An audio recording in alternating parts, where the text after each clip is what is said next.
Space, the final frontier. These are the voyages of the space startup Transcelestial. Its continuing mission to explore strange new laser beams, to seek out high speeds and new connections, to boldly go where many have tried to go but never quite got in this particular way. Amazing intros aside, it's time to look at something other than Elon Musk's Starlink. Let's look towards other innovations in digital intergalactic space freight. That's right, my friends, today we're going to look at a company that is innovating within internet delivery with space and lasers. And unlike Disney's last 3 Star Wars movies, this isn't a joke no one gets. So let's get ready for a large payload of internet, space and lasers. Let's roll the intro.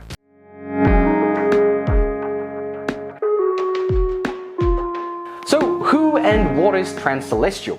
The elevator pitch is a state-of-the-art, ultra-high bandwidth wireless laser communication for telecoms and enterprises, managing to deliver connectivity at a fraction of the cost of fiber. Now hold on, I know you're getting your credit card out now, just slow down. Unfortunately, this isn't your everyday type of deployment, but potentially you could one day have your data flow through this technology. Off the elevator, this startup is doing some really cool things. Transcelestial's Technologies is a Singapore-based company that is seeking to create a different means of communication using laser technology and satellites to transfer data on terrestrial, satellite, and deep space applications. The company's initial product is called Centauri, which is a shoebox-sized device currently capable of delivering 10 gigabit full duplex connectivity as a wireless communication link for telecoms and enterprises over distances of around 5 kilometers. It operates in the 1550 nanometer range, making it faster than most other forms of communication such as radio waves and wireless communications.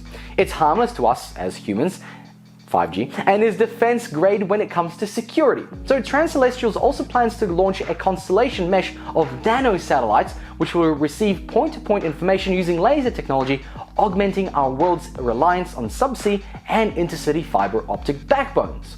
So within enterprises, it can be used for technologies such as closed-circuit televisions, mobile data transmissions, data center connectivity, dark fiber, and the Internet of Things. Now, Transcelestial Technologies has also worked with ports and logistics for tasks such as ship-to-shore container crane connectivity, and it can be used for financial services, including low-latency trading as well. So why would I be talking about this? Well, within the massive hype of 5G, good and bad of course, telcos in Australia are looking at ways to expand their 5G footprint in the most cost-effective ways.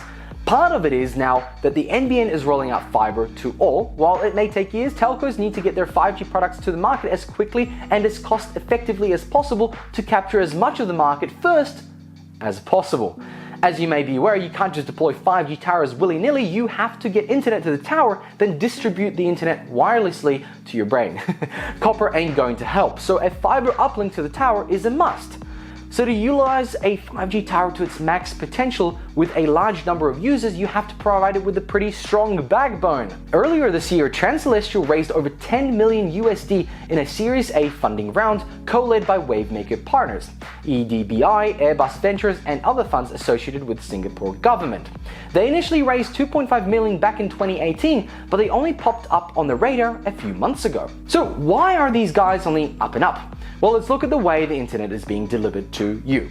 It's either undersea cables that get cut all the time. These massive fiber pipes move the bulk of the data between countries, including a large percentage that is purely Netflix. Overall, these types of cables carry 99% of the world's data. Then we have the intercity fiber connection, connecting each city to one another and then flowing to the undersea cables. But as you may be aware, the fiber that connects our cities stops right before your house. And if you're in a rural part of Australia, yeah, good luck. Finally, there is the last mile connection, the one that goes to your house, usually copper. And in Australia's case, the NBN controls the last 2 steps, and it is a wholesaler of the pipes too. So for those in rural locations where fiber nor copper reaches, there are very little options for internet access. You have mobile data, expensive, and the coverage isn't always the best, and neither is the speed. Wireless is an option, towers and satellites, but both have issues. Speed, coverage, latency, spectrum licensing requirements, and congestion, rain fade, and cost to performance, because it's bloody expensive. Here's what CEO and co-founder Rohit Jha had to say on his motivation. One of the core motivations to start Transcelestial has been inspired by my personal experience with internet access growing up in Jamshedpur. The first day at my university in Singapore, I experienced the content and collaboration that comes with high-speed internet. It was revolutionary.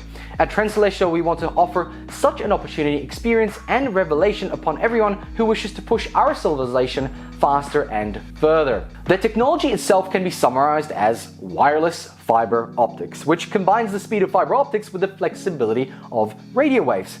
And I can expect you can guess the benefits of laser technology that can provide fiber optic-like performance up to 10 gigabits full duplex without civil works from end to end. Now, with plans in Q1 2021 to release a 25 gigabits full duplex Centauri system, these guys are going bonkers.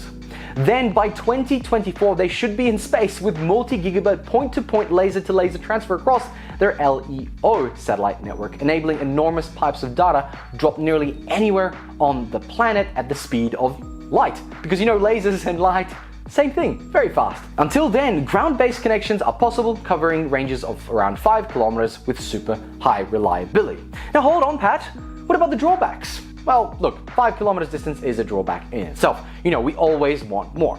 But a lot of wireless technologies take issue with weather. While we don't melt in the rain, wireless technology can bump into a few issues.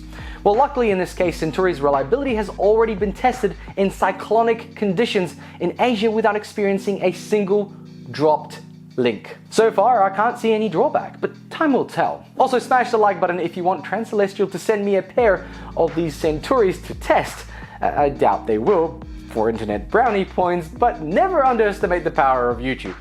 So what can this technology be used for? Well, already I can see remote towns using it to deploy local connections within the town, to our mining giants using it on site to connect remote offices together. Then you have the telcos. They can deploy 5G towers across towns without building out fiber cables, which is much cheaper. That's all great and good. In fact, it's pretty cool, but it's not why I'm making this video. You may remember my amazing intro. Space is the final frontier. It is humankind's greatest achievement thus far. Now, have you ever tried throwing a tennis ball into a bucket from about, I don't know, 160 kilometers? No, you haven't? Oh, okay, well, hold that thought. The next step for Transcelestial isn't grounded. It's all about space and lasers, the reason for my interest and excitement. Transcelestial is developing a small satellite network in low Earth orbit, so LEO, with the aim of delivering an ultra-high-speed backbone network connectivity unparalleled in throughput and cost per bit. But wait, isn't that what we have already? You know, that radio stuff with the waves and frequencies? Fortunately not, otherwise this wouldn't be a business. This is in many steps further forward. Instead of radio waves, it's laser beams from Earth to space and to specific locations. Now, being able to beam a gigabit speed into space and back to Earth to a different location at costs that are accessible, relatively speaking, is groundbreaking and certainly industry disruptive. Starlink can boost mainstream appeal, but will never be able to beat Transcelestial's latency and speed. Now let's remember our bucket, tennis ball, and the 160 kilometer gap in between. Imagine a football-sized satellite circling the Earth at, let's say, 8 kilometers per second, 1,500 kilometers above us, and we're trying to aim and track a laser at it, and it's cruising through the atmosphere. Well, Transcelestial are on a trajectory to solve that problem, to the point that they could beam the laser full of internet and gigabit connectivity to a 747 in mid-flight. This kind of technology could potentially bring gigabit connectivity to the next international flight, whenever that is. Let me know your thoughts below. Is this something NB & Co should be looking into? Is this something Australia should be looking into? Friends, thank you very much for joining me on this voyage of education. Hope you enjoyed this video. I look forward to making more videos like this and potentially maybe more about Transcelestial. I'll be keen to watch their progress. Make sure you like this video if you did and subscribe to support Aussie Tech content on YouTube. Thank you very much for watching and I'll catch you all in another one. Bye!